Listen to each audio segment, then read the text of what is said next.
गुड़ 1 किलो, चीनी 5 किलो, और जीरा मिर्च कितना हो? ए सुना हो। हाँ ए का हो? हमके थम चाहता। थम? हाँ। कैसन थम? केरा थम? केरा के थम एजा ना बेचाला। कहाँ बेचाला? केने बेचाला हो? हमार मेहरारू केरा के थम पे बैठा तो हमरो बेटी के मन बा। मोए मेहरारू। हां। के तारा से कह दिया केरा के थम पे खा जा छी।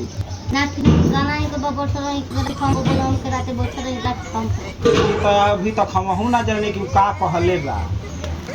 तू हम सुने ना कौन बमला से। हां। वो तो ना बाजारी में मिले रानी। तो अपन बमला के लिया के आई हो ओकर बात हम समझब तब दे दू। कर के लेके आ पड़ी। हां जा। छी ना हमार हम ना नहीं के देखो। चल जा। चल लेके आओ तनी। पूरी के बे। हां। आइए ले। यार एक से एक पागल